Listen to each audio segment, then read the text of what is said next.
وصلی اللہ علی النبی الکریم رب اشرح لی صدری ویسر لی امری واحلل عقدۃ من لسانی یفقہوا قولی.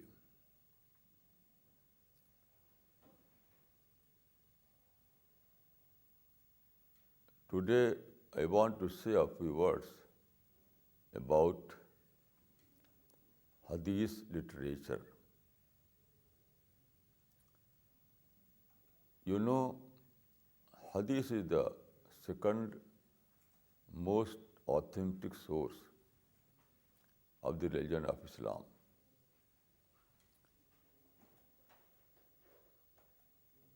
There are two authentic sources of Islamic religion. One is Quran and the second is Hadith. Quran is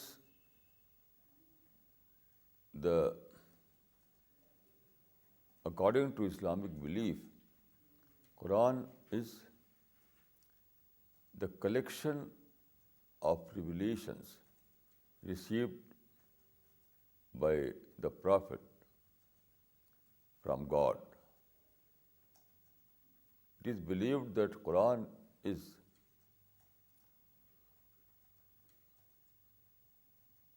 revelation is not only in meaning but also in language. So the message and language both are from God Almighty. Then Hadith means sayings or saying of the Prophet.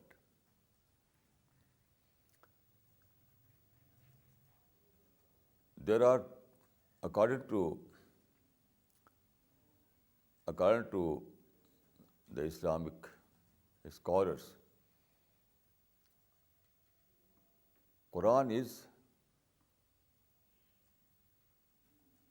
wahy matlu and Hadith is wahy ghair matlu. It means that Quran is direct revelation from God to the Prophet, and Hadith is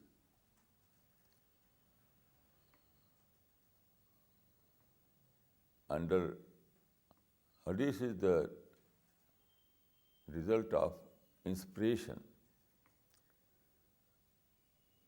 or realization. You know, the Prophet was greatest realized person.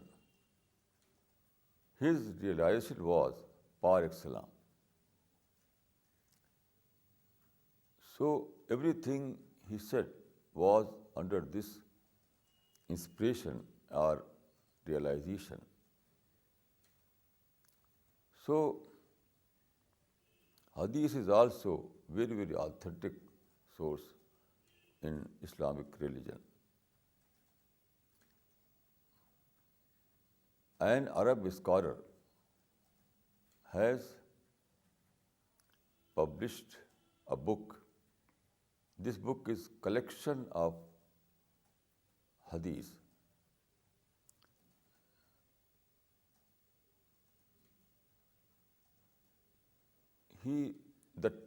The title of this book is La'alil Hikam. La'alil Hikam means pearls of wisdom, pearls of divine wisdom. I think that this is not the case of only one book. All Hadith literature is pearls of wisdom, pearls of divine wisdom.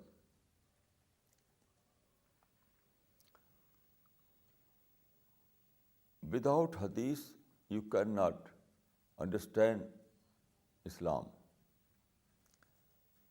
You know, Quran is a book of ideology.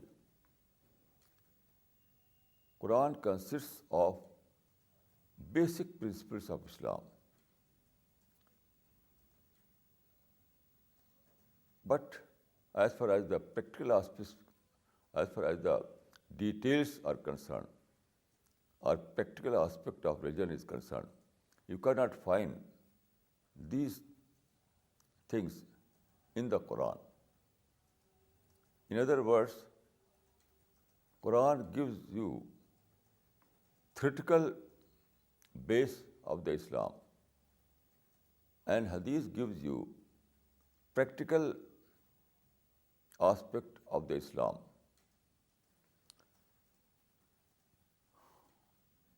All the practical aspects are given in Hadith, but in Quran you can find only principles, basic principles, and not the practical details. So anyone who want to know sincerely what is Islam, he must seek help from the both. He will try to find the theoretical aspect of Islam from the Quran, and its practical aspect from the Hadith. Then there are some more aspects. For example, there are many events of early Islamic history that are mentioned in the Quran, but these references are not in detail. Only some aspect of these events are mentioned in the Quran. Other aspect you cannot find except in Hadith literature. These details that are described in the Quran are very, very important to complete the picture. Here I will give you some example. You know, the Prophet of Islam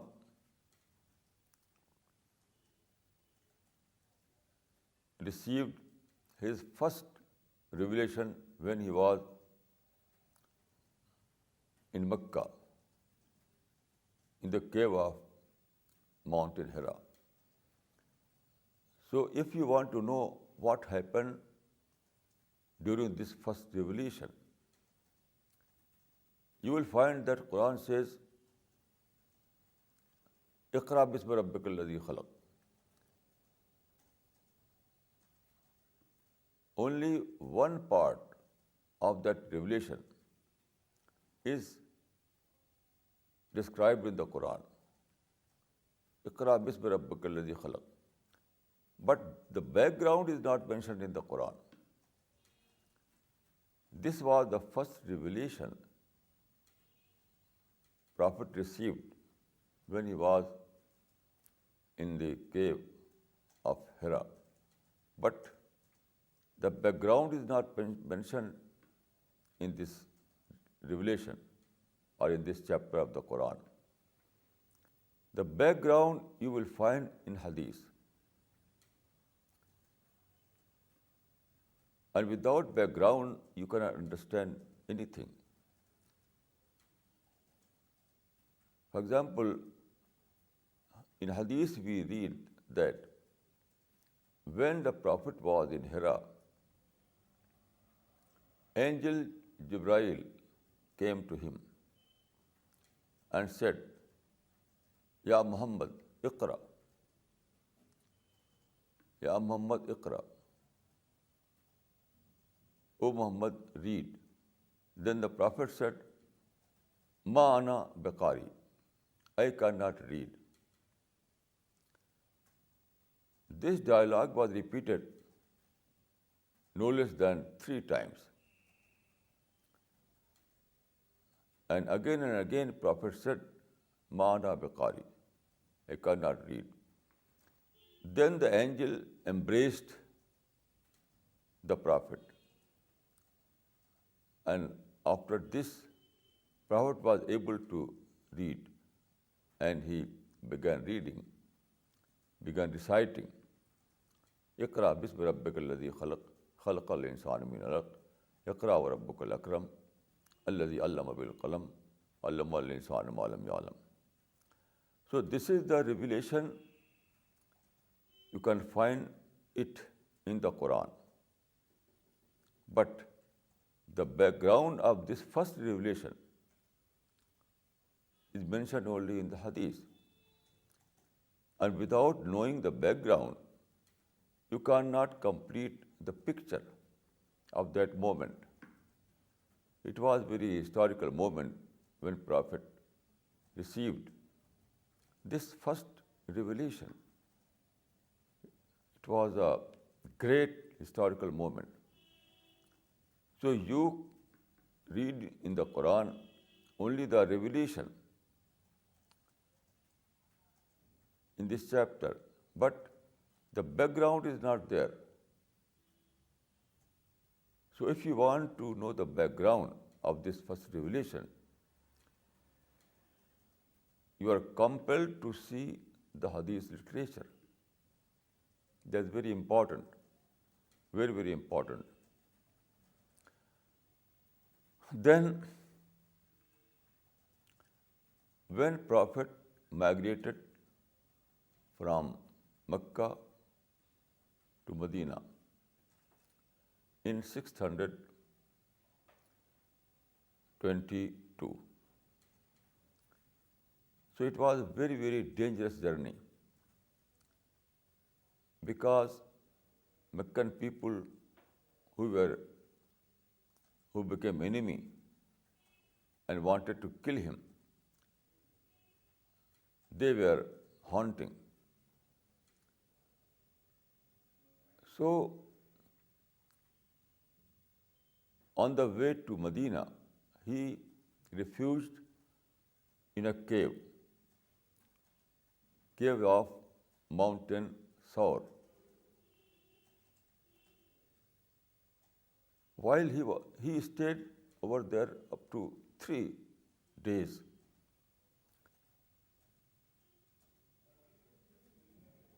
So during this stay,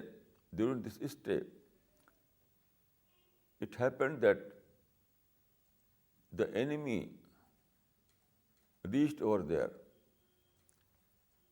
They were with sword. They wanted to kill the Prophet. So at that time, only Abu Bakr was with the Prophet. Abu Bakr Siddiq saw those enemy people, so he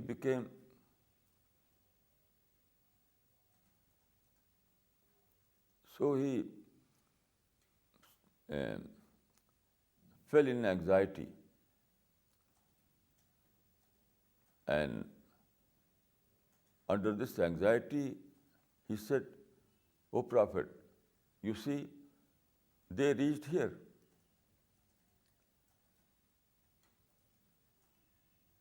So at that time, it was very, very critical time. There is a partial report of this event in the Quran, not the complete report. Complete report you can find only in Hadith. So there is a partial reference of this event in the Quran. This is mentioned in the Quran that Prophet said to Abu Bakr Siddiq, "La takhaf, inna Allah ma'ana." Don't fear, God is with us. Don't fear, God is with us. This is mentioned in the Quran. Then when we read Hadith, when we read this event in Hadith, we find that at that time the Prophet said one more thing that was very, very important. This we find in Hadith only. These are mentioned in the Quran. So according to the Hadith, Prophet said, Ya Aba Bakr, ma zannuka bisnain, Allahu salisuhuma. O Abu Bakr,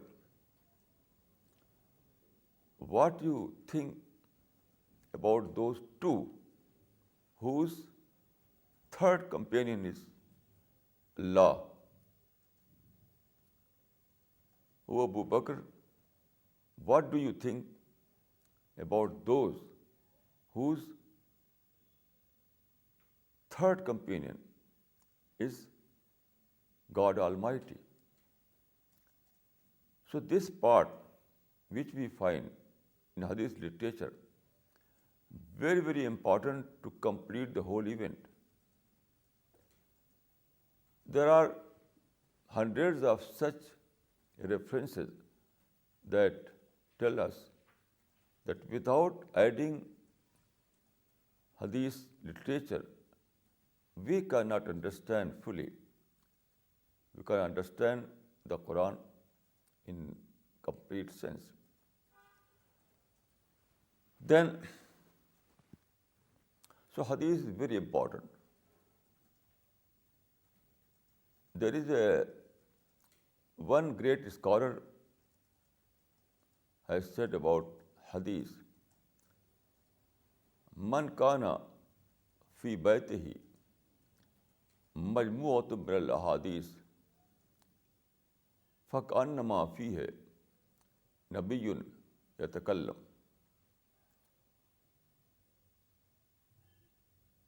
Anyone who has a book of Hadith in his house,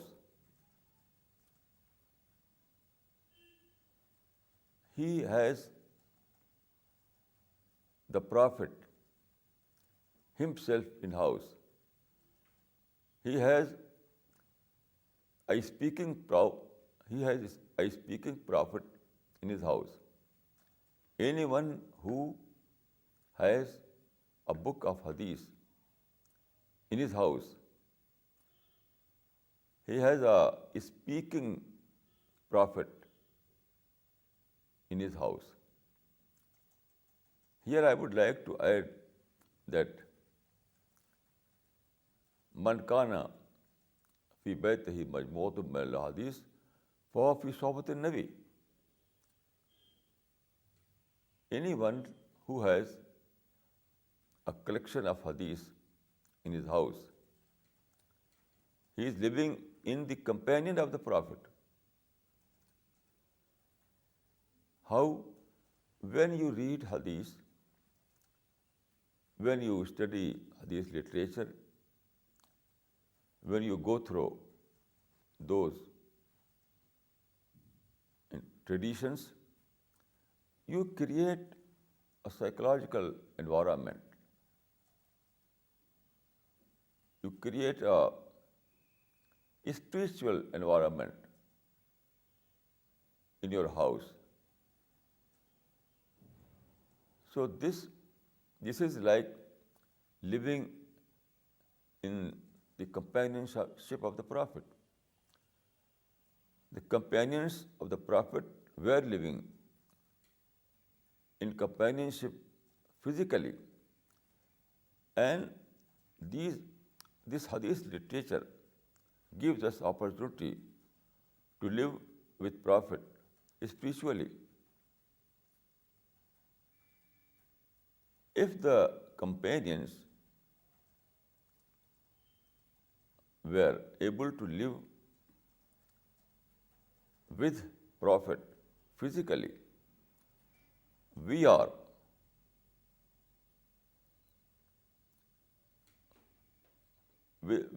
able to live with the Prophet spiritually.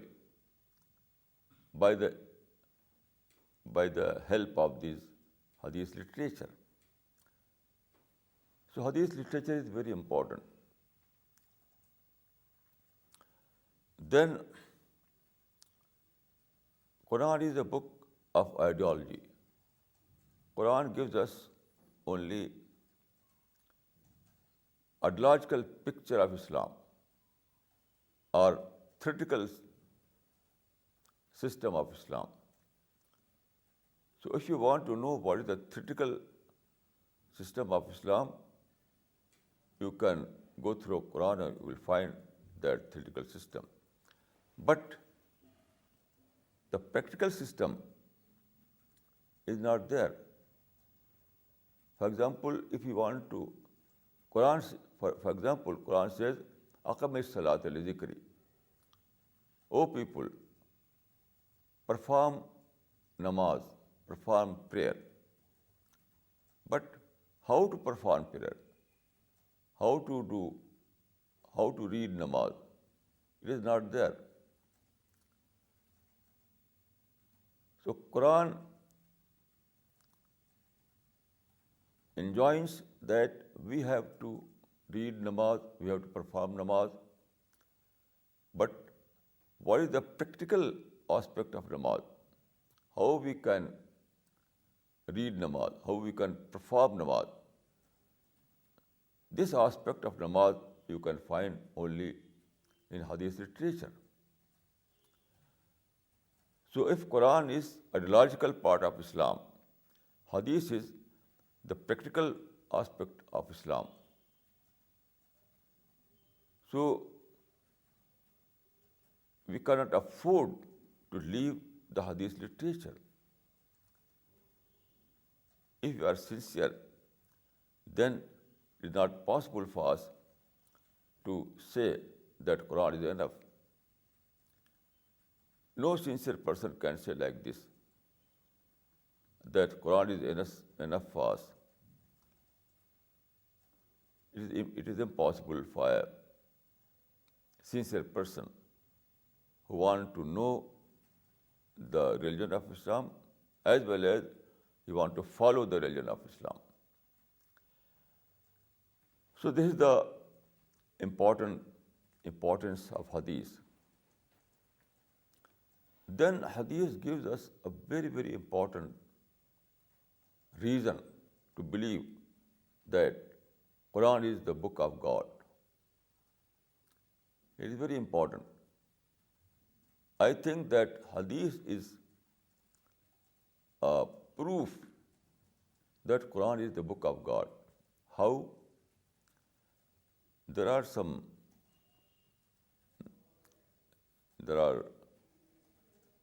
more aspects of this statement, but here I would like to refer only one aspect. That is the difference of language between Quran and Hadith. It is very important to know that there is a difference between the language of Quran and language of Hadith. Although the language of both is Arabic, but the style is quite different. The style is quite different. The style of Arabic in the Quran is quite different from that of we find in the Hadith. Anyone who knows Arabic language, anyone who have the knowledge of Arabic language, instantly he finds this difference. When he read Quran and when he read Hadith, instantly he will find that there is great difference between the style of the two books in terms of language. Then it is not possible for a person to speak or write in two different ways. We cannot find any author in the history. We cannot find any author in the history who is able to write or speak in two different ways in the same language. It is impossible. Anyone who knows a language and he speaks in this language or write in this language, so you can easily understand that the style of his speech and writing is one and the same. So no one has the capacity to speak or to write a language in two different ways. So this is a great proof that Quran is not a book of the author of the Quran was that Muhammad was not the author of the Quran. Generally, secular people say like this, that Quran was written by Muhammad. It is nonsense. Anyone who knows Arabic and he tried to study both the literature, Quran and Hadith, he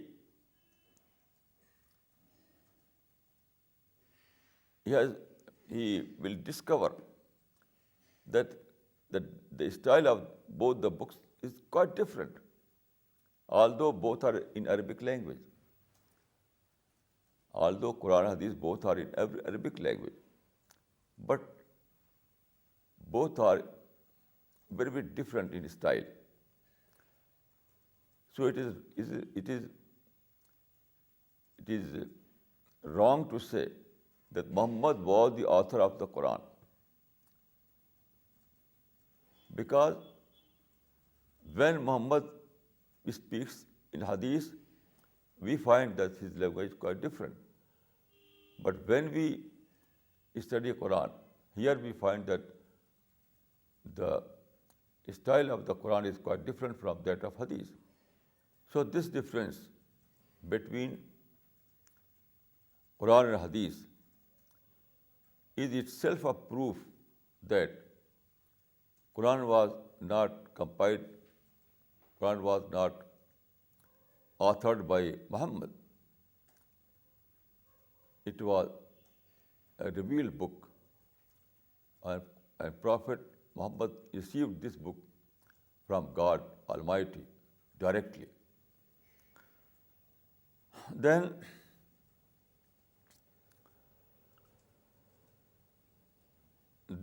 you know that Hadith means sayings. Literally, Hadith means sayings.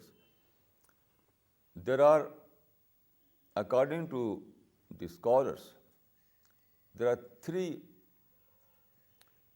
kind of Hadith.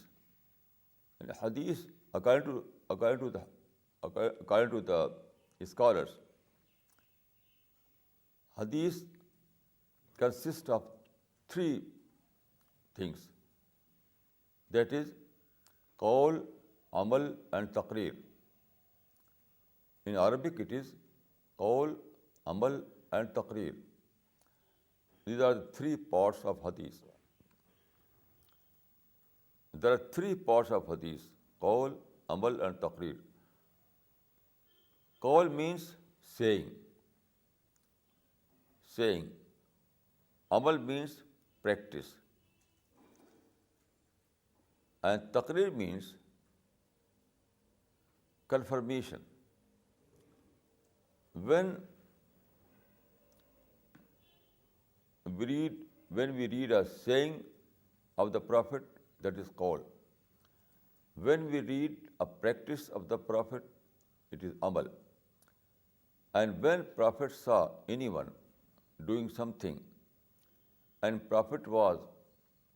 although Prophet observed that amal and he was silent, then according to scholars, it was a silent confirmation or silent approval.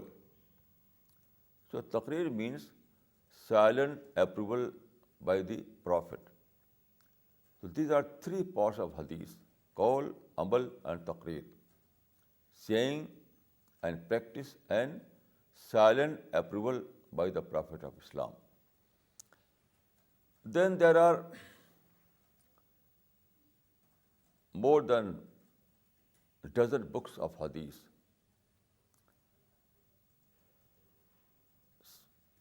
6 books are called Shah Sitta.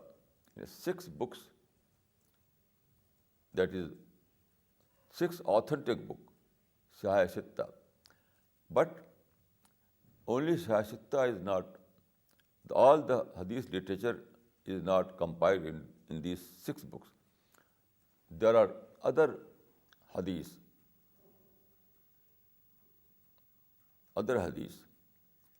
There are hadith other than these 6 books. You know, in the first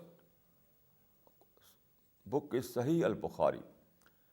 It is said that Sahih al-Bukhari is asahul kutub ba'da kitabullah. After the Quran, this is the most authentic book in Islam. Now, in Sahih al-Bukhari, there are 8,000, near about 8,000 hadith, near about 8,000 traditions. But there are mukarrarat. Mukarrarat means repetition. So if you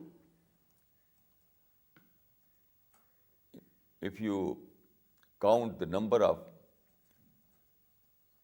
hadith narrated by al-Bukhari, including the mukarrarat, then it is near about 8,000. Then there is a book that is called Musnad Imam Ahmad. Musnad Imam Ahmad.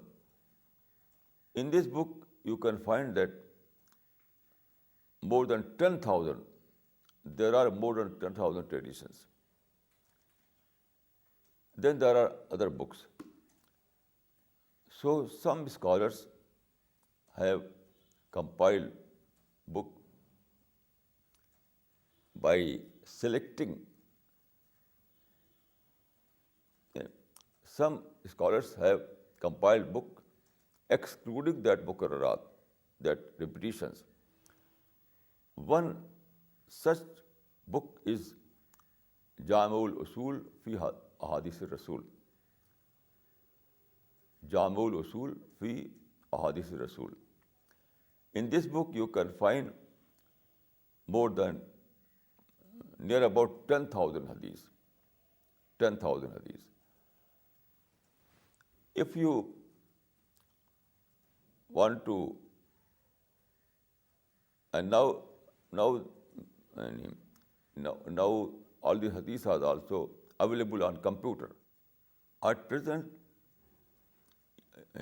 on computer, all the hadiths are available.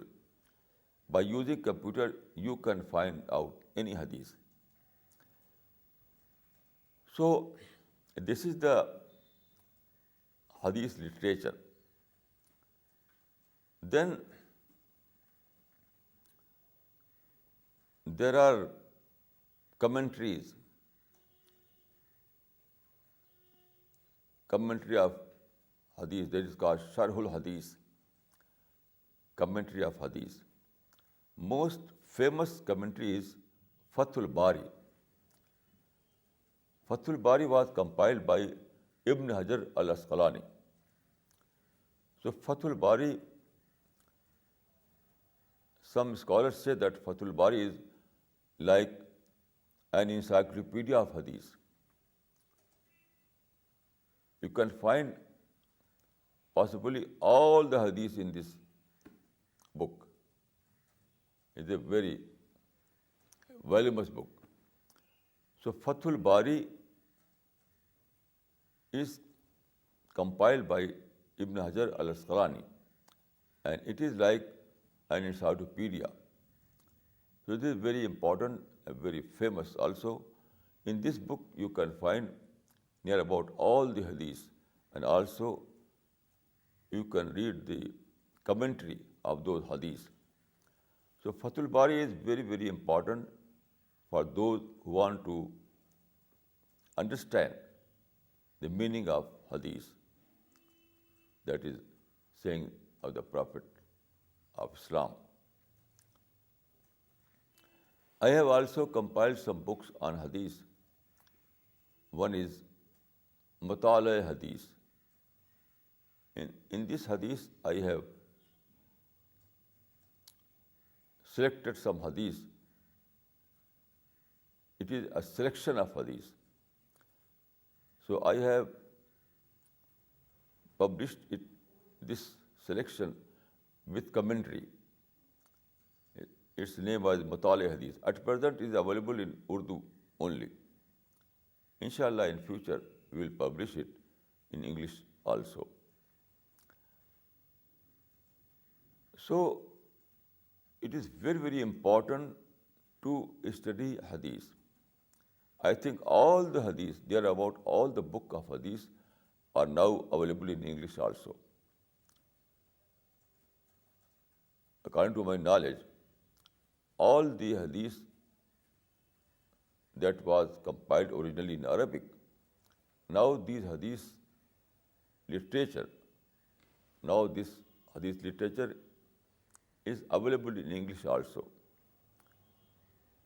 So it is very good news that those who want to read hadith in English language, they can find any book, any hadith book from the market. So it is very important.